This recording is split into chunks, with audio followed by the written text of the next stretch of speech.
Friends, good morning ಎಲ್ರಿಗೂ.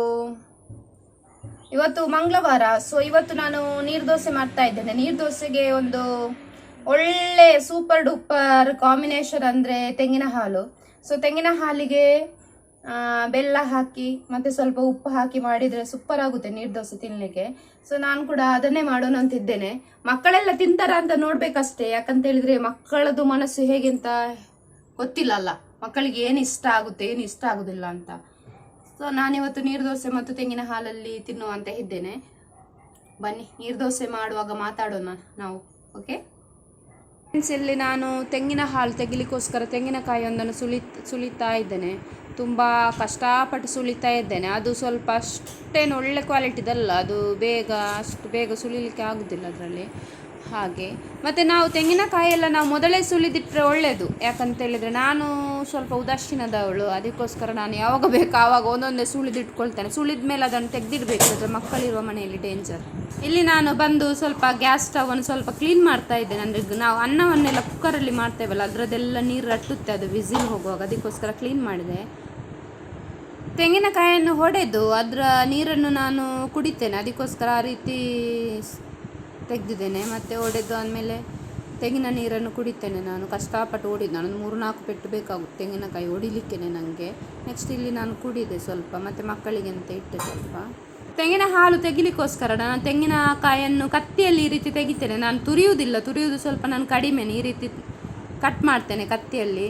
ಸುಲಭ ಆಗ್ತದೆ ನನಗೆ, ಇದು ತುಂಬ ಸುಲಭ. ತುರಿತಾ ಇದ್ದರೆ ಮಗು ಬರ್ತಾನೆ, ಮಗು ಮತ್ತು ಅದು ತುರಿಯುವ ಮನೆ ಇದಲ್ಲ, ಅದರ ಎದುರುಗಡೆ ಬಂದು ಕೂತ್ಕೊಳ್ತಾನೆ, ಅದರ ಶಬ್ದ ಕೇಳಿ ನನ್ನೊಟ್ಟಿಗೆ ಕೂತ್ಕೊಳ್ತಾನೆ. ಹಾಗೆ ನನಗೆ ಸ್ವಲ್ಪ ಕಷ್ಟ ಆಗುತ್ತೆ. ನನಗೆ ಇದು ಸುಲಭ, ಮತ್ತು ಅದು ನನಗೆ ರಫ್ ಅನಿಸುತ್ತೆ. ಅದರ ಚಿಪ್ಪುಂಟಲ್ಲ, ಅದನ್ನು ಕೈಯಲ್ಲಿ ಈ ಥರ ಇಟ್ಕೊಂಡು ತುರಿಯುವಾಗ ಕೈಯಲ್ಲಿ ಒಂಥರ ನನಗೆ ನೋವಾಗ್ತದೆ. ಅದಕ್ಕೋಸ್ಕರ ನಾನು ಈ ರೀತಿ ಜಾಸ್ತಿಯಾಗಿ ತೆಗೆಯೋದು. ನಾನು ಪ್ರತಿಯೊಂದು ಸಾಂಬಾರಿಗೂ ನಾನು ತೆಂಗಿನ ಹಾಲು ಹಾಕ್ತೇನೆ. ಅಂದರೆ ನನ್ನ ಹಸ್ಬೆಂಡಿಗೆ ಹೀಟ್ ಆಗ್ತದೆ ಅಂತ ಹೇಳ್ತಾರೆ, ಅದಕ್ಕೋಸ್ಕರ ನಾನು ತೆಂಗಿನ ಹಾಲು ಪ್ರತಿಯೊಂದು ಸಾಂಬಾರಿಗೂ ಯೂಸ್ ಮಾಡ್ತೀನಿ. ತೆಂಗಿನ ಹಾಲು ರೆಡಿ ಮಾಡಲಿಕ್ಕೋಸ್ಕರ ತೆಂಗಿನಕಾಯಿಯನ್ನು ನಾನು ಇದಕ್ಕೆ ಮಿಕ್ಸಿ ಜಾರಿಗೆ ಹಾಕಿ ಅದಕ್ಕೆ ಸ್ವಲ್ಪ ಬೆಲ್ಲ ಹಾಕಿ ಸ್ವಲ್ಪ ಉಪ್ಪು ಹಾಕಿ ಮತ್ತು ನೀರನ್ನು ಸೇರಿಸಿ ನಾನು ರುಬ್ಬುತ್ತಿದ್ದೇನೆ. ಒಳ್ಳೆ ರೀತಿಯಲ್ಲಿ ಮಿಕ್ಸ್ ಮಾಡಿ ಮತ್ತು ತೆಂಗಿನ ಹಾಲು ತೆಗಿಲಿಕ್ಕೋಸ್ಕರ ಅದಕ್ಕೆ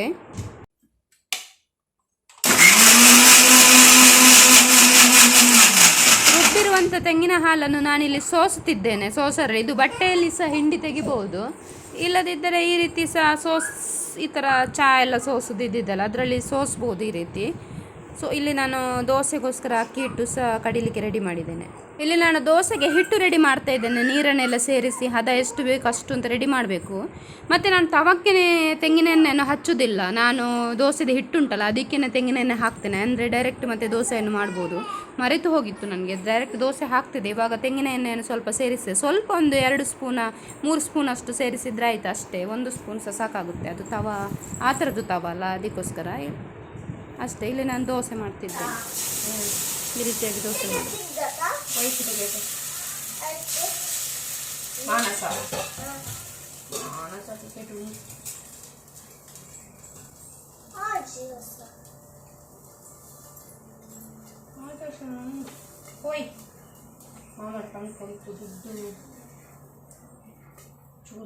ಇದು ತಿನ್ಲಿಕ್ಕೆ ಜೇನುತುಪ್ಪ ಅವ, ತೆಂಗಿನ ಹಾಲು ಅವ, ಸಕ್ಕರೆ ಅವ.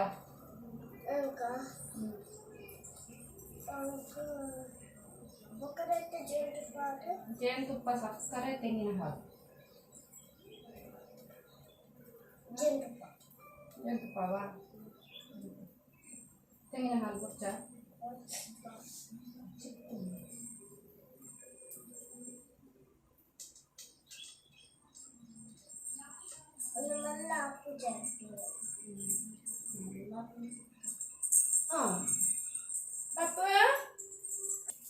ಭಾಳ ಖುಷಿ ಅವ ಅಂದಪ್ಪ, ಭಾರಿ ಖುಷಿ.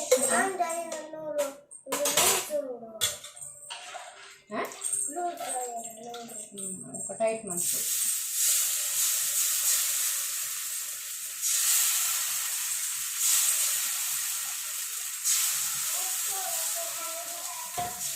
ಕುಟ್ಟೆ ತೋಟನುಂಡ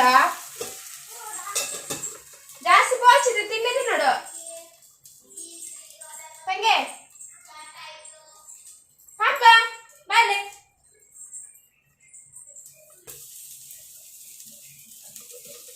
ತಂಗಿ ನಿಂಗೆ ಎಷ್ಟು ದೋಸೆ ಬೇಕು? ಆರಾಧನೆಗೆ ಎಂತ ಬೇಕು ಅಂತ ಕೇಳು. ಸಕ್ಕರೆ ಬೇಕಾ, ಜೇನುತುಪ್ಪ ಬೇಕಾ, ತೆಂಗಿನ ಹಾಲು ಬೇಕಾ ಅಂತ.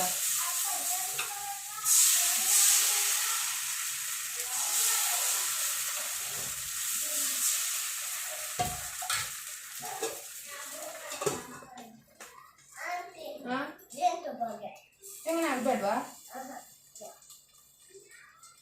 ಹಿಂದುಕೊಂಡು ಹೋಗಿ. ನಾನಿಲ್ಲಿ ಬೇಡ, ಮಗು ಎಲ್ಲ ಒಟ್ಟಿಗೆ ಹೋಗಿ. ಮತ್ತೆ ಬೇಕಿದ್ರೆ ಇಟ್ಟು ತಗೊಳ್ಳಿ ಆಯ್ತಾ? ಇಲ್ಲ ಮಗು ಇದು ಮಾಡ್ತಾನೆ, ಇಡು.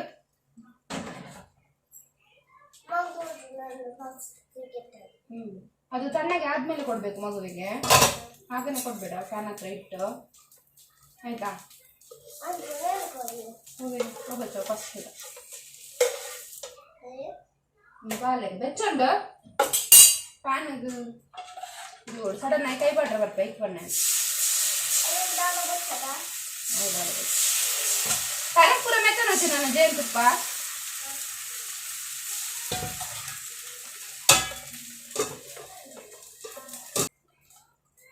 ತೆಂಗಿನ ಹಾಲಿದೆ ಬೇಕಾ? ಬೇಡವಾ? ಯಾಕೆ ಬೇಡ?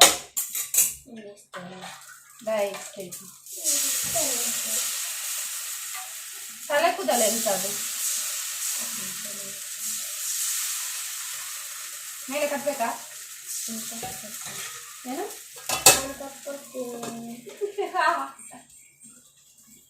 ಎಷ್ಟು ದೋಸೆ ಬೇಕು?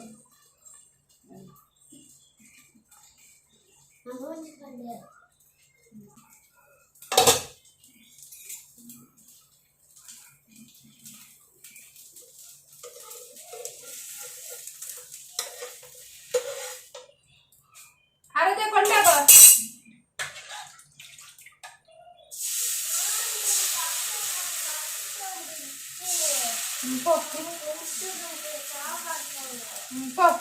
ನಿನ್ನ ಪದೊಂದು ಆರಾಧ್ಯ ಪದೊಂದು ಹೊರಗಡೆ ಕತ್ತೈತೆ. ಆರಾಧ್ಯ ನಿಂದು ರೆಡಿ ಆಯ್ತು.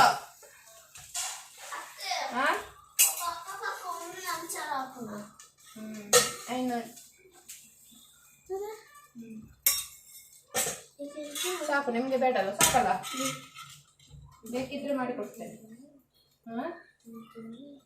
ಏನು ಅಷ್ಟೇ ಅಂತ ಜಾತಿಕೋ ಬೇಕಿದ್ರೆ.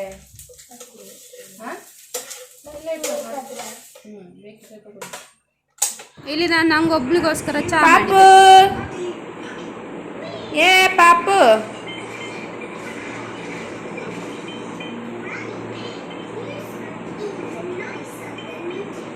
ಕಾಫಿ ಬೇಕಾ ನಿಮಗೆ?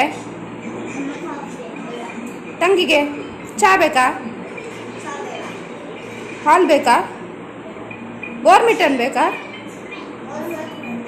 ಒಂದೇ ಲೋಟ ಚಾ ಮಾಡಿ ಸೋಸ್ತಿದ್ದೇನೆ ಈ ರೀತಿಯಾಗಿ. ಮತ್ತು ನಾನು ತೆಂಗಿನ ಹಾಲು ನಾನು ಒಬ್ಬಳೇ ಯೂಸ್ ಮಾಡಿದ್ದು ದೋಸೆಗೆ. ಇವರೇ ಯಾರು ಸಹ ತಿನ್ನಲಿಲ್ಲ, ಗೊತ್ತಾಯ್ತಾ? ಮಾಡಿದ್ದುನ್ನೋ ಮಾರಾಯ ಅಂತ ಹೇಳ್ತಾರಲ್ಲ, ಆ ರೀತಿ ಮಾಡಿದವಳು ನಾನೇ ತಿನ್ನಬೇಕು. ಇಲ್ಲಿ ನಾನು ದೋಸೆಯನ್ನು ತಿಂತಾ ಇದ್ದೇನೆ, ಗೊತ್ತಾಯ್ತು, ತೆಂಗಿನ ಹಾಲಲ್ಲಿ. ಮತ್ತು ಚಾ ಹಿಡ್ಕೊಂಡು ತಿಂತಾ ಇದ್ದೇನೆ. ಮತ್ತು ನನ್ನ ಮಗ ಬಂದ, ಅವನಿಗೆ ನಾನು ಕೊಡಲಿಕ್ಕೆ ಹೋದೆ, ಅವನು ತಿನ್ನಲಿಲ್ಲ. ಅವನು ಜಾಸ್ತಿಯಾಗಿ ಚಪ್ಪೆ ದೋಸೆ ತಿನ್ನೋದು. ಮತ್ತು ಲೋಟ ಹಿಡ್ಕೊಂಡು ಬಂದ ಅವನು ನೀರಿಗೋಸ್ಕರ. ಮತ್ತು ನಮ್ಮ ಮಗು ನೀರು ಕೊಟ್ಟಳು ಆರಾಧ್ಯ. ನನ್ನ ಹಸ್ಬೆಂಡ್ ಮೊನ್ನೆ ಡೆಂಜಿ ತಂದಿದ್ರು. ಡೆಂಜಿ ಇದಕ್ಕೆ ಏಡಿ ಅಂತ ಹೇಳ್ತಾರೆ ಕನ್ನಡದಲ್ಲಿ. ಇದು ಕಟ್ಟಿಂಗ್ ಮಾಡಿ ತಂದಿದ್ರು, ನಾನು ಮನೆಯಲ್ಲಿ ಕಟ್ ಮಾಡಿಲ್ಲ. ಇದು ನಾನು ಫ್ರಿಜ್ಜಲ್ಲಿ ಇಟ್ಟಿದ್ದೆ. ಸೊ ಇದು ಮತ್ತು ನಾನು ಹೊರಗಡೆ ಇಟ್ಟೆ ಸ್ವಲ್ಪ ನೀರಾಗಲಿಕ್ಕೋಸ್ಕರ.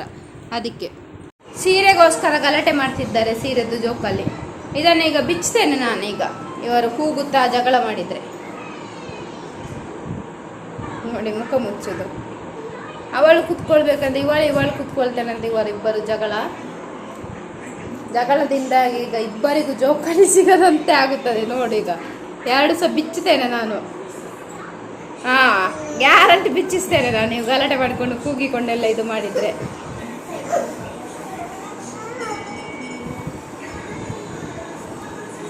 ಬೆಳಿಗ್ಗೆಯಿಂದ ಜಗಳ ಆಗ್ತಿದೆ ಇವರಿಬ್ಬರಿಗೆ. ನಾನು ಕೂತ್ಕೊಳ್ಬೇಕು, ಇವಳು ಕೂತ್ಕೊಳ್ಬೇಕು. ಅದಕ್ಕಿಂತ ನಮ್ಮ ಮಗುವೆ ಪಾಪ. ನಾನು ಹೇಳ್ತಿದ್ದೇನೆ ನನ್ನ ಮಗುವೆ ಪಾಪ ಇದ್ದಾನೆ ಅಂತೇಳಿ. ಯಾಕಂದ್ರೆ ಅವನ ಪಾಪ ಅವನಷ್ಟಕ್ಕೆ ಟಿ ವಿ ನೋಡ್ತಾ ಇದ್ದಾನೆ. ಇವರು ದೊಡ್ಡ ಮಕ್ಕಳು, ಇಬ್ಬರು ಸಹ ಜಗಳ ಆಡಿಕೊಳ್ತಾರೆ. ಸುಮ್ಮನೆ ನಾನು ಅವರಿಗೆ ಸ್ವಲ್ಪ ಬೇಸರ ಆಗಲಿಕ್ಕೋಸ್ಕರ ಹೇಳಿದ್ದೆ ಈ ಥರ, ಅವರು ಸಹ ಸ್ವಲ್ಪ ಸೈಲೆಂಟಾಗಿ ಇರಲಿ ಅಂತೇಳಿ. ನಮ್ಮ ಮಗುವನ್ನು ಸ್ವಲ್ಪ ಎತ್ತಿಕೊಂಡೆ, ಅಷ್ಟೋ ತನಕ ಇರಲಿಲ್ಲ ಅವನ ಜೊತೆಗೆ. ಹಾಗೆ ಜಗಳಾಡುದು ನೋಡಿ, ಕೂಗುದು, ಒಬ್ಬಳು ಕೂಗಿಕೊಂಡಿದ್ದಾಳೆ, ಇನ್ನೊಬ್ಳು ಎದ್ದೋಗಿ. ಇದು ಚಿಕ್ಕನಿ ಎಷ್ಟು ಕೂಗ್ತಾಳೆ ನೋಡಿ. ಅವಳ ನೋವಿನ ಕಾಲಿಗೆ ಏನು ಮಂತಲ್ ತಂಗೆ, ಏನ್ ಮಂತಲ್ಲ, ಅವಳ ಕಾಲು ನೋವಿನ ಕಾಲಿಗೆ ನೋವು ಮಾಡಿದ್ಲಂತೆ ಆಯ್ತಾ. ಇಲ್ಲಿ ತೆಂಗಿನ ಹಾಲು ರೆಡಿ ಮಾಡಿದೆ. ನಾನು ತೆಂಗಿನ ಹಾಲೇ ಹಾಕುದು ಜಾಸ್ತಿ, ಹಸ್ಬೆಂಡ್ಗೆ ಸ್ವಲ್ಪ ಹೀಟ್ ಆಗ್ತದೆ ಅದಕ್ಕೋಸ್ಕರ ತೆಂಗಿನ ಹಾಲು ಒಂದು ಗಡಿ ಮತ್ತೆ ಸ್ವಲ್ಪ ಹಾಕಿದೆ. ಇಲ್ಲಿ ನಾನು ಮಸಾಲೆ ತೆಗೆದಿದ್ದೇನೆ. ಒಂದು 9 ಉದ್ದ ಮೆಣಸು ಮತ್ತು 3 ಚಿಕ್ಕ ಮೆಣಸು, ಬೆಳ್ಳುಳ್ಳಿ, ಕೊತ್ತಂಬರಿ, ಹುಣಸೆ ಹುಳಿ, ಈರುಳ್ಳಿ ಮತ್ತು ಸಾಸಿವೆ ಸ್ವಲ್ಪ, ಮತ್ತು ಜೀರಿಗೆ ಮತ್ತು ಅರಶಿನ ಇಷ್ಟೇ. ಮತ್ತು ಶುಂಠಿ ಬೆಳ್ಳುಳ್ಳಿ ಪೇಸ್ಟ್ ಹಾಕ್ತೇನೆ, ಶುಂಠಿ ಇಲ್ಲ. ಇದನ್ನು ಗ್ರೈಂಡ್ ಮಾಡಿ ಸಾಂಬಾರು ಮಾಡುವ ಅಂತ ಇದ್ದೇನೆ. ಇಲ್ಲಿ ನಾನು ಡೆಂಜಿಯನ್ನು ತೊಳಿತಾ ಇದ್ದೇನೆ. ಆಲ್ರೆಡಿ ಕಟ್ಟಿಂಗ್ ಮಾಡಿ ತಂದಿದ್ರು, ತೊಳಿಲಿಕ್ಕೆ ಮಾತ್ರ ನನಗೆ ಕೆಲಸ. ಕ್ಲೀನಾಗಿ ತೊಳೆದ್ರಾಯ್ತು, ಒಂದು 2-3 ಸಲ ತೊಳೆದ್ರಾಯ್ತು ಕ್ಲೀನಾಗಿ. ಇಲ್ಲಿ ನಾನು ತೊಳಿತಾ ಇದ್ದೇನೆ ಡೆಂಜಿಯನ್ನು. ಇದು ಡೆಂಜಿ ಕ್ರ್ಯಾಪ್ಸ್ ಅಂತ ಹೇಳ್ತಾರಲ್ಲ ಅದು, ತುಳುವಿನಲ್ಲಿ ಡೆಂಜಿ, ಕನ್ನಡದಲ್ಲಿ ಏಡಿ ಅಂತ ಹೇಳ್ತಾರೆ. ಆ ರೀತಿ ಇದು ಅಂಗಡಿಯಿಂದ ಅಲ್ಲಿ ಮಾರ್ತಾರಲ್ಲ ಮೀನು ಮಾರುಕಟ್ಟೆ, ಅಲ್ಲಿಂದ ತಂದದ್ದು ನನ್ನ ಹಸ್ಬೆಂಡ್. ಒಳ್ಳೆ ಆಗುತ್ತೆ, ಒಳ್ಳೆ ಟೇಸ್ಟ್ ಇರ್ತದೆ. ಮಾತ್ರ ಇದು ಉಷ್ಣ ಅಂತ ಹೇಳ್ತಾರೆ ತುಂಬ ತಿಂದರೆ. ಹೀಟ್ ಅಂದರೆ ಬೆನ್ನು ನೋವು ಎಲ್ಲ ಸ್ಟಾರ್ಟ್ ಆಗ್ತದಂತೆ, ಅದಕ್ಕೆಲ್ಲ ಮಸಾಲೆ ಎಲ್ಲ ತೆಗೆಯುವಾಗ ಒಳ್ಳೆ ತೆಗಿಬೇಕಂತ, ಇಲ್ಲದಿದ್ದರೆ ಅದು ಉಷ್ಣ ಅಂತ ಹೇಳ್ತಾರೆ. ಆದರೂ ಒಂದು ಸಲ ತಿನ್ನಬೇಕಲ್ಲ, ನೀವು ಒಂದು ಸಲ ತಿಂದು ನೋಡಿ. ಅಲ್ಲಿ ಕೇಸರಿ ಕಲರ್ ಇದೆ ಅಲ್ಲ, ಅದು ಮೊಟ್ಟೆ ಅದರದ್ದು, ಒಳ್ಳೆ ಆಗುತ್ತೆ, ಒಳ್ಳೆ ಟೇಸ್ಟ್ ಆಗುತ್ತೆ. ಇದು ನಾವು ಸುಕ್ಕ ಸಹ ಮಾಡ್ಬೋದು, ಸಾಂಬಾರು ಸಹ ಮಾಡ್ಬೋದು. ನಾನು ಮಾತ್ರ ಸಾಂಬಾರು ಮಾಡಿದ್ದು, ಅಂದರೆ ಮಕ್ಕಳೆಲ್ಲ ಸಾರು ಅಂತ ಕೇಳ್ತಾರಲ್ಲ, ಅದಕ್ಕೋಸ್ಕರ ನಾನು ಸಾಂಬಾರು ಮಾಡಿದ್ದು. ಇಲ್ಲದಿದ್ದರೆ ಇದನ್ನು ಪುಳಿ ಮುಂಚೆ ತೆಗೆದು ಅದಕ್ಕೆ ತೆಂಗಿನಕಾಯಿ ತುರಿದು ಹಾಕಿ ಆ ರೀತಿ ಸುಕ್ಕ ಮಾಡ್ಬೋದು, ಸುಕ್ಕ ಸಹ ಒಳ್ಳೆ ಆಗ್ತದೆ. ನಾನು ಮಸಾಲೆ ರೆಡಿ ಮಾಡಿ ಒಲೆಯಲ್ಲಿ ಇಟ್ಟೆ. ಸೊ ಇದು ಇದಕ್ಕೆ ರುಚಿಗೆ ತಕ್ಕಷ್ಟು ಉಪ್ಪನ್ನು ಸೇರಿಸ್ತಾ ಇದ್ದೇನೆ. ಸೊ ಕುದಿದ ಮೇಲೆ ನಾನು ಡೆಂಜಿಯನ್ನು ಹಾಕ್ತಾ ಇದ್ದೇನೆ. ಅಂದರೆ ಮಸಾಲೆ ಇಲ್ಲದ್ರೆ ಸ್ಮೆಲ್ ಬರುತ್ತೆ, ಅದಕ್ಕೋಸ್ಕರ ಮಸಾಲ ಇದು ಬರುತ್ತಲ್ಲ, ಅದಕ್ಕೋಸ್ಕರ ನಾನಿಲ್ಲಿ ಅದನ್ನು ಒಳ್ಳೆ ಕುದಿಸ್ತಾ ಇದ್ದೇನೆ. ಉಪ್ಪೆಲ್ಲ ಮಾಡಿ ಮಿಕ್ಸ್ ಕೊಡ್ತಾ ಇದ್ದೇನೆ. ಕುದಿದ ಮೇಲೆ ಇದಕ್ಕೆ ನಾನು ಡೆಂಜಿಯನ್ನು ಸೇರಿಸ್ತಾ ಇದ್ದೇನೆ, ಏಡಿಯನ್ನು. ಸೊ ಒಂದೊಂದೇ ಸೇರಿಸಿದ್ರಾಯ್ತು. ಈ ರೀತಿ ಎಲ್ಲವನ್ನು ಸೇರಿಸಿದೆ ಒಂದೊಂದೇ, ಒಳ್ಳೆ ಟೇಸ್ಟಿಯಾಗಿ ಆಗ್ತದೆ. ಸ್ವಲ್ಪ ಕುದಿಬೇಕಿದು, ಸ್ವಲ್ಪ ಜಾಸ್ತಿನೇ ಬೇಯಬೇಕು. ಅಂದರೆ ಅದು ದಪ್ಪ ಚಿಪ್ಪು ಟೈಪ್ ಇರುತ್ತೆ, ಅದೆಲ್ಲ ಒಳ್ಳೆ ಬೇಯಬೇಕು. ಅದ್ರ ಒಳಗಡೆ ಮಾಂಸ ಇರುತ್ತಲ್ಲ, ಅದಕ್ಕೋಸ್ಕರ ಸ್ವಲ್ಪ ಜಾಸ್ತಿನೇ ಕುದಿಸ್ಬೇಕಾಗುತ್ತೆ. ಆ ರೀತಿಯಾಗಿ ನಾನು ಕುದಿಲಿಕ್ಕೆ ಇಟ್ಟೆ. ಮತ್ತು ಕುದಿದ ಮೇಲೆ ನೋಡಿ ಯಾವ ರೀತಿ ಆಗಿದೆ ಅಂತ, ಎಷ್ಟು ಆಸೆ ಆಗ್ತಿದೆ ತಿನ್ನುವ ಅಂತ. ತಂಗೆ ಆಸೆ ಆಗ್ತಿದೆಯಾ ನಿಮಗೆ ನೋಡುವಾಗ? ಎಷ್ಟು ಆಸೆ ಆಗ್ತಿದೆ ನೋಡಿ, ಎಷ್ಟು ಒಳ್ಳೆ ಆಗಿದೆ. ಸೂಪರ್ ಡೂಪರ್ ಡೆಂಜಿ ಸಾರು ರೆಡಿ ಆಗಿದೆ. ಇಲ್ಲಿ ನಾನು ಸರ್ವ್ ಮಾಡಿಕೊಳ್ತಾ ಇದ್ದೇನೆ ನೋಡಿ. ಒಂದು ಡೆಂಜಿದು ಹೊಟ್ಟೆ ಅದೆಲ್ಲ ಬಾಗಿದೆ, ಅದು ಒಂದು ಕಾಲು ತೊಗೊಂಡಿದ್ದೇನೆ ಅಷ್ಟೇ. ಇಷ್ಟು ತೊಗೊಂಡು ನಾನು ತಿಂತಾ ಇದ್ದೇನೆ. ಇದಕ್ಕೆ ಮುಚ್ಚಿ ಒಂದು ಚಿಕ್ಕದಿಟ್ಟೆ, ಅದಾಗಲಿಲ್ಲ. ಮತ್ತು ಹೊರಗಡೆಯಿಂದ ತಂದು ನಾನು ದೊಡ್ಡ ಮುಚ್ಚನ್ನೊಂದು ಇಟ್ಟೆ. ಫುಲ್ಲು ಮುಚ್ಚಬೇಡಿ, ಸ್ವಲ್ಪ ಗಾಳಿ ಹೋಗ್ಲಿಕ್ಕೆ ಬಿಡಬೇಕು. ಅಂದರೆ ಅದರ ನೀರು ಬೆವರದಕ್ಕೆ ಬಿದ್ದರೆ ಮತ್ತು ಸಾಂಬಾರು ಬೇಗ ಹಾಳಾಗ್ತದೆ, ಅದಕ್ಕೋಸ್ಕರ. ಸಾಕಾರದಿ ತಿಂತೀಯಾ? ಇಬ್ಬರು ಒಂದೇ ಪ್ಲೇಟಲ್ಲಿ ತಿನ್ಬೇಕಾಯ್ತಾ? ಗಲಾಟೆ ಮಾಡ್ಕೊಳ್ತಿಲ್ಲ, ಪೆಟ್ಟು ಹಾಗೆ. ನಿಂಗೆ ಬೇರೆ ಪ್ಲೇಟ್ ಬೇಕಾ ಹೇಗೆ? ಚಿಕ್ಕ ಪ್ಲೇಟ್ ಸಾಕು. ತಂಗಿ ಹೋಗಾಗದ್ರೆ ಇದಾಗ್ಬೋದಾ? ನಿಂಗೆ ಎಷ್ಟು ಬೇಕು ತಿನ್ಬೇಕು? ಗೊತ್ತುಂಟಲ್ಲ ತಿನ್ಲಿಕ್ಕೆ ಹೇಗೆ ಅಂತ. ಸಾರು ಬೇಕಾ? ಒಂದು ಇದಾಗ್ಬೋದಾ ಇದಾಗ್ಬೋದಾ? ಎಲ್ಲ ತಿನ್ಬೇಕು.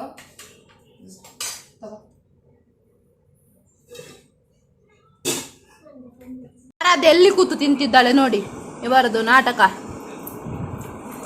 ಇಲ್ಲಿ ನನ್ನ ಮಗು ಸೊಂಟದ್ದು ಚೈನಲ್ಲಿ ಆಟ ಆಡ್ತಾ ಇದ್ದಾನೆ, ನೀರೆಲ್ಲ ಹಾಕಿ.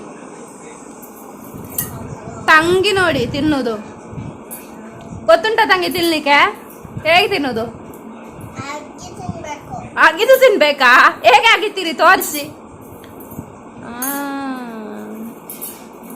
ಇವರದೊಂದು ಎಂತ ಹೇಳ್ತಾರೆ, ಏಕರೆ ಸ್ಟೈಲು ನೋಡಿ, ಎಲ್ಲೆಲ್ಲಿ ತಿಂತಾರೆ ಅಂತೇಳಿ. ಕಿಟಕಿಗೆ ಕಟ್ಟಿದ್ದಾರೆ ಈ ರೀತಿ, ಹಿಂಗೆಲ್ಲ ಮಾಡ್ತಾರೆ.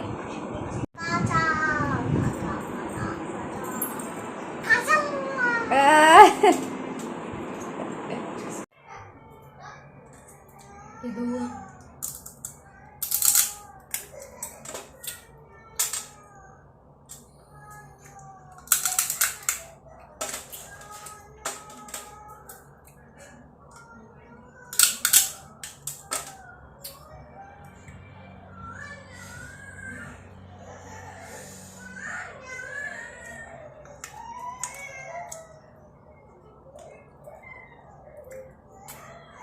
ಮಕ್ಕಳಿಗೆಲ್ಲ ಕೊಡ್ಲಿಕ್ಕೆ ಕಷ್ಟ.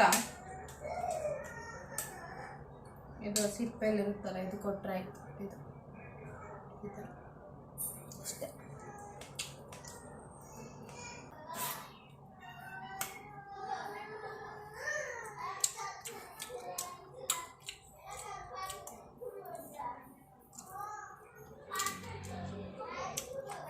ಚೆನ್ನಾಗಿದೆ ಫ್ರೆಂಡ್ಸ್. ಇವತ್ತು ನನಗೆ ಸ್ವಲ್ಪ ತುಂಬ ಬೇಜಾರದ ವಿಷಯ.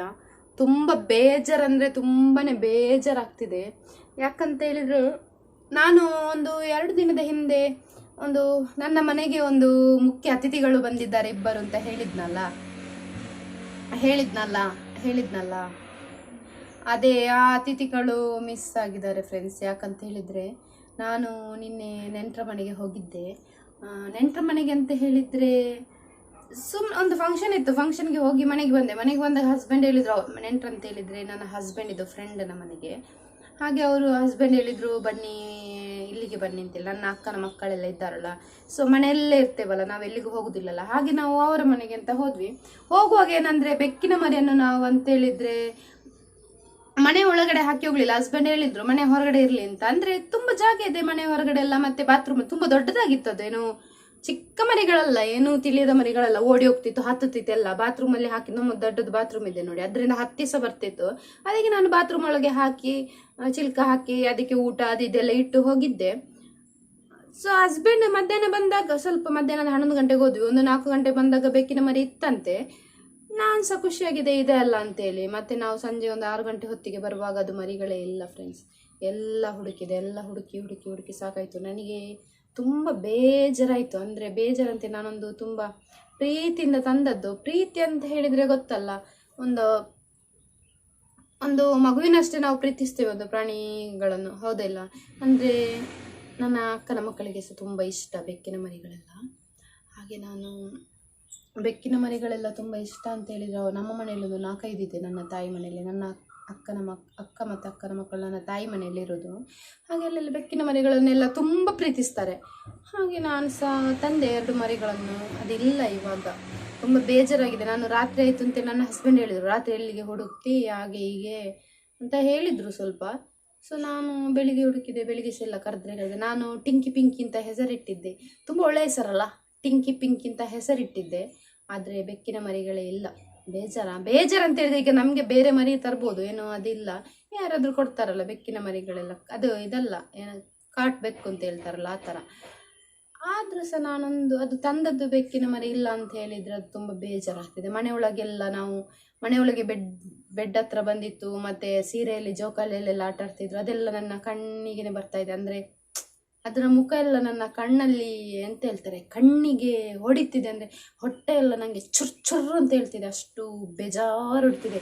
ಎಲ್ಲಿಯಾದರೂ ಬೇರೆ ಶಬ್ದ ಕೇಳಿದರೆ ಇದು ನನ್ನದೇ ಬೆಕ್ಕಿನ ಮರಿ ಆಗಿರಬೇಕು ಅಂತ ಅಂದ್ಕೊಳ್ತೇನೆ. ಯಾಕಂತ ಹೇಳಿದರೆ ಈ ಪಕ್ಷಿಗಳೆಲ್ಲ ಬೆಕ್ಕಿನ ಥರನೇ ಕೂಗ್ತದಲ್ಲ, ಆ ಥರ ಎಲ್ಲ ಕೂಗುವಾಗ ಇದು ನನ್ನದೇ ಬೆಕ್ಕಿನ ಮರಿ ಆಗಿರ್ಬೋದು ಅಂತೇಳಿ ಆ ಥರ ಆಸೆ ಆಗ್ತಿದೆ ನನಗೆ. ಆಸೆ ಅಂದರೆ ಆಸೆ ಆಗ್ತಿದೆ, ಅಷ್ಟು ಬೇಜಾರಾಗ್ತಿದೆ. ಹಂಗೆ ಆಗಿದೆ. ಹಾಗೆ ಏನು ಮಾಡೋದು? ಮತ್ತೆ ಎಲ್ಲ ದೇವರ ಹತ್ರ ಬೇಡಿದೆ, ದೇವರೇ ನೀನು ನನ್ನ ಬೆಕ್ಕಿನ ಮರಿಯ ನನ್ನ ಮನೆಗೆ ಹತ್ರ ಬರೋ ಹಾಗೆ ಮಾಡಿದರೆ ನಾನು ನಿಮ್ಮ ಸನ್ನಿಧಾನಕ್ಕೆ ಬರ್ತೇನೆ ಅಂತೇಳಿ ಆ ರೀತಿಯಾಗಿ ಬೇಡಿಕೊಂಡೆ. ನೋಡೋಣ ಏನಾದ್ರು. ಬೇಡಿಕೊಂಡೋದನ್ನು ಹೇಳಬಾರ್ದಂತೆ, ನಾನು ನಿಮ್ಮ ಹತ್ರ ಒಂದು ಹೇಳಿದ್ದಷ್ಟೇ. ಬೇಜಾರ ಅಷ್ಟೇ. ಮತ್ತೆ ಏನು ಮಾಡೋದು? ಏನು ಆಪ್ಷನ್ ಇದೆ? ಹೇಗೆ ಹುಡುಕೋದು? ಎಲ್ಲ ಕಡೆ ಹುಡುಕಿದೆ, ಮೊಬೈಲಲ್ಲಿ ಲೈಟ್ ಹಾಕಿ ರಾತ್ರಿ ಎಲ್ಲ ಹುಡುಕಿದೆ ನಾನು, ಎಲ್ಲಿ ಕಾಣೋದಿಲ್ಲ. ನನಗೆ ಅನಿಸುತ್ತೆ ನಾಯಿ ಹಿಡಿದಿರ್ಲಿಕ್ಕೆ ಚಾನ್ಸಸ್ ಇಲ್ಲ. ಅಂದರೆ ಅದು ಸ್ವಲ್ಪ ದೊಡ್ಡದೇ ಆಗಿತ್ತು. ದೊಡ್ಡದಂತ ಹೇಳಿದ್ರೆ ಓಡಿ ಹೋಗ್ತಿತ್ತು, ಹತ್ತುತ್ತಿತ್ತು, ಎಲ್ಲ ಮಾಡ್ತಿತ್ತು. ದೊಡ್ಡಾದ್ಮೇಲೆ ನಾವು ಕೊಟ್ಟದವರು, ನಾವು ಸಹ ದೊಡ್ಡಾದ್ಮೇಲೆ ತಂದ್ವಿ. ಇದು ಮೋಸ್ಟ್ಲಿ ಯಾರ್ದಾದ್ರೂ ಮನೆಗೆ ಹೋಗಿರ್ಬೋದು. ನನಗೆ ಯಾರ್ದಾದ್ರೂ ಮನೆಗೆ ಹೋಗಿದ್ರೆ ಏನೂ ಬೇಜಾರಿಲ್ಲ, ನಾನು ತುಂಬ ಖುಷಿ ಪಡ್ತೇನೆ. ನನಗೆ ಏನು ಬೇಜಾರು ಅಂದರೆ, ಏನಾದರೂ ನಾಯಿ ಏನಾದರೂ ಹಿಡಿದು ಸತ್ತೋಯ್ತಾ ಅಥವಾ ಆ ಥರ ಏನಾದರೂ ಆಯ್ತಾ ಅಷ್ಟೇ ಅಂತೇಳಿ ಆ ಥರ ಬೇಜಾರು ನನಗೆ ವಿನಃ. ಮತ್ತು ನನಗೆ ಯಾರಾದರೂ ಮನೆಗೆ ಕೊಂಡೋಗಿದ್ರೆ ಅವ್ರು ಸಾಕಿದ್ರೆ ನನಗೆ ಖುಷಿ. ಯಾಕಂತ ಹೇಳಿದ್ರೆ ಯಾರಾದರೂ ಸಾಕಿದ್ರೆ ಖುಷಿ ಅಲ್ವಾ? ಖುಷಿನೇ ಪಡ್ತೇನೆ ನಾನು, ತುಂಬಾ ಖುಷಿ ಪಡ್ತೇನೆ. ಅಲ್ಲಿ ಆದರೂ ಒಂದು ನೆಮ್ಮದಿಯಲ್ಲಿ ಇರುತ್ತಲ್ಲ ಅಂತ. ಅಂದರೆ ಒಂದು ಅಟ್ಲೀಸ್ಟ್ ಬದುಕಿದೆ, ನನ್ನಿಂದಾಗಿ ಸಾಯಬಾರ್ದು ಅಂತ. ಅದೇ ನನಗೊಂದು ತುಂಬ ಬೇಜಾರು. ತುಂಬ ನಾನು ಯೋಚಿಸಿದೆ, ನಾನು ಮನೆಯೊಳಗೆ ಹಾಕಿ ಹೋಗಬೇಕಿತ್ತು ಅಂತ. ತುಂಬ ಬೇಜಾರಾಯಿತು ನನಗೆ. ನಾನು ಹಾಕ್ತಿದ್ದೆ, ಆದರೆ ನನ್ನ ಹಸ್ಬೆಂಡ್ ಬೇಡ ಹೇಳಿದರು. ಅಂದರೆ ಇದಲ್ಲೆಲ್ಲ ನಮ್ಮ ಎಲ್ಲ ರೂಮಿಗೆಲ್ಲ ಬಾಗಿಲು ಹಾಕು ಅಂತ ಹೇಳಿದರೆ ಹಾಗೆ ಬೇಜಾರಂದರೆ ನನಗೆ ನಿನ್ನೆ ಫುಲ್ಲು ಟೆನ್ಷನ್ ಆಗಿತ್ತು. ಅಂದರೆ ಗೊತ್ತಲ್ಲ, ಒಂದು ಪ್ರೀತಿಯಿಂದ ತಂದದ್ದು ನನಗೆ ತುಂಬ ಬೇಜಾರಾಗ್ತಿದೆ, ತುಂಬ ಅಂದರೆ ತುಂಬ ಬೇಜಾರಾಗ್ತಿದೆ ನನಗೆ. ಅದರ ಮುಖ ಎಲ್ಲ ನೆನೆಸಿದರೆ, ಫೋಟೋ ನೋಡಿದರೆ ಅಥವಾ ವಿಡಿಯೋದಲ್ಲೆಲ್ಲ ನಾನು ಶೇರ್ ಮಾಡಿದ್ದೇನಲ್ಲ, ಅದು ವಿಡಿಯೋ ಎಲ್ಲ ನೋಡಿದಾಗ ನನ್ನ ಕಣ್ಣಲ್ಲಿ ತುಂಬ ಬೇಜಾರು ಹೊಡಿತಿದೆ ನನಗೆ. ಬೇರೆ ತರ್ಬೋದು, ಹಾಗೇನಿಲ್ಲ, ಬಟ್ ನಾವು ತಂದದ್ದು ನನ್ನಿಂದ ಮಿಸ್ ಆಯಿತು ಅಂತ ಬೇಜಾರಷ್ಟೇ. ಅಂದರೆ ಗೊತ್ತಲ್ಲ, ಏನು ಮಾಡ್ದೆಲ್ಲ ನಾನು ಯಾರ್ದಾದ್ರೂ ಮನೆಯಲ್ಲಿ ಇದೆ ಅಂತೇಳಿ ನನಗೆ ಗೊತ್ತಾದರೂ ನಾನು ಖುಷಿ ಪಡ್ತೇನೆ. ಯಾಕಂದರೆ ಅಟ್ಲೀಸ್ಟ್ ಅವರ ಮನೆಯಲ್ಲೊಂದು ಸುಖವಾಗಿದ್ದರೆ ಸಾಕು ಅಂತ ಅಷ್ಟೇ. ನಮಗೆ ಬೇರೆ ಅಂದರೆ ನನ್ನಿಂದ ಸತ್ತೋದ್ರೆ ಅಂತೇಳಿ ಬೇಜಾರಾಗ್ತಿದೆ ಅಷ್ಟು. ಈಗ ನಾನು ಸಾಕಲಿಕ್ಕೆ ಅಂತ ತಂದು ನಾನೇ ಅದರ ಇದಕ್ಕೆ ಕಾರಣ ಆದೆ ಅಂತೇಳಿ ಅಂದರೆ ಅದು ನನ್ನಿಂದ ಮನೆ ಬಿಟ್ಟು ಹೋಯ್ತು ಅಂತ ಅಷ್ಟೇ ಬೇಜಾರು. ನನಗೆ ತುಂಬ ಬೇಜಾರಾಗ್ತಿದೆ. ಎಲ್ಲಿ ಹುಡುಕೋದು, ನೀವು ಸಹ ಬೇಡ ಆಯಿತಾ ದೇವರ ಹತ್ರ. ನನಗೇನು ಇಲ್ಲ, ಜಸ್ಟ್ ಒಂದು ದೇವರ ಹತ್ರ ನನಗೆ ನನ್ನ ಮನೆಯಿಂದ ಬೇಕಿದ್ರೆ ನಾನೇ ಕೈಯಾರೆ ಬೇರೆಯವರಿಗೆ ಕೊಡ್ತೇನೆ ಬೆಕ್ಕಿನ ಮರಿ. ಆದರೆ ನನ್ನ ಕಣ್ಣೆದುರು ಒಂದ್ಸಲ ಬರಬೇಕು, ನನ್ನ ಕಣ್ಣೆದುರು ಬರಬೇಕು ಅಷ್ಟೇ. ನನಗೆ ಅದು ಜೀವಂತವಾಗಿದೆ ಅಂತೇಳಿ ಒಂದು ಗೊತ್ತಾದರೆ ಸಾಕಷ್ಟೇ. ಯಾಕಂತೇಳಿ ಮತ್ತೆ ನಾನು ಯಾರಿಗಾದರೂ ಕೊಟ್ಟರೆ ಅಥವಾ ಆ ಥರ ಹೋದರೆ ನನಗೇನು ಬೇಜಾರಿಲ್ಲ. ಈಗ ಅವರ ಮನೆಯಲ್ಲಿ ಏನಾದಾದ್ರೆ ನನಗೇನು ಬೇಜಾರಿಲ್ಲ, ಬಟ್ ನನ್ನ ಕೈಯಿಂದ ಈ ಥರ ಆಯ್ತಲ್ಲ ಅಂತೇಳಿ ಬೇಜಾರಾಗ್ತಿದೆ ಇಷ್ಟೇ. ಏನು ಅಂದರೆ ಅದರ ಅಮ್ಮನೊಟ್ಟಿಗೆ ಇರ್ತಿದ್ರು, ಅದು ಹಾಲು ಕುಡಿತಾ ಇತ್ತು ಅನಿಸುತ್ತೆ. ಬೆಕ್ಕು ಅಷ್ಟು ದೊಡ್ಡದಾದ ಹಾಲು ನನಗೀಗ ಅನಿಸುತ್ತೆ ನಾನು ತರಲೇಬಾರ್ದಿತ್ತು ಅಂತ ತುಂಬ ಅನಿಸಿತು. ಮತ್ತೆ ಅನಿಸಿತು ಸೊ ಇವತ್ತು ಸ್ವಲ್ಪ ಲೇಟಾಗಿ ತರ್ಬೋದಿತ್ತು ಅಂತ ಅನಿಸಿತು ನನಗೆ. ಹಾಗೆಲ್ಲ ಬೇಜಾರಾಗ್ತಿದೆ ನೆನೆಸಿದರೆ. ಇವತ್ತು ತರ್ತಿದ್ರೆ ಇವತ್ತು ನನ್ನ ಜೊತೆ ಅದು ಇರ್ತಿತ್ತು, ಅಥವಾ ನಾನು ತರಲೇಬಾರ್ದಿತ್ತು, ತಂದು ತಪ್ಪು ಮಾಡಿದೆ ಅಂತ ಅನಿಸ್ತಿದೆ.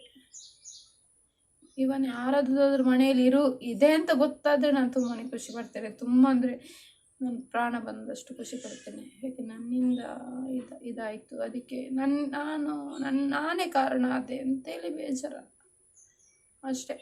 ಏನು ಮಾಡೋದು, ಬೇಡಿ ನೀವು ಸಹ ನನ್ನ ಬೆಕ್ಕಿನ ಮರಿಗಳು ಮನೆಗೆ ಬರಲಿ ಅಷ್ಟೇ, ಬೇರೆ ಏನು ಹೇಳೋದು ಇಷ್ಟೇ. ಅದನ್ನೇ ನಾನು ನಿಮ್ಮ ಜೊತೆ ಯಾಕೆ ಶೇರ್ ಮಾಡಿದೆ, ನಾನು ಈಗ ಮಕ್ಕಳ ಹತ್ರ ಹೇಳ್ತೇನೆ ಪಾಪ. ಸೊ ನಿಮ್ಮ ಜೊತೆ ಒಂದು ಹೇಳಿದ್ದೆ ನಾನು ಅಷ್ಟೇ, ಬೇಡಿ ನಮಗೋಸ್ಕರ ಆಯಿತಾ. ನನ್ನ ಬೆಕ್ಕಿನ ಮರಿಗಳು ಬರಲಿ ಅಷ್ಟೇ. ಮಕ್ಕಳು ಸಹ ತುಂಬ ಇಷ್ಟಪಟ್ಟು ಎಲ್ಲ ಪ್ರೀತಿಸ್ತಿದ್ರು. ಹಾಗೆ ಇಷ್ಟೇ ಫ್ರೆಂಡ್ಸ್ ಇವತ್ತಿನ ವ್ಲಾಗ್. ಬಾಯ್ ಬಾಯ್, ಟೇಕ್ ಕೇರ್.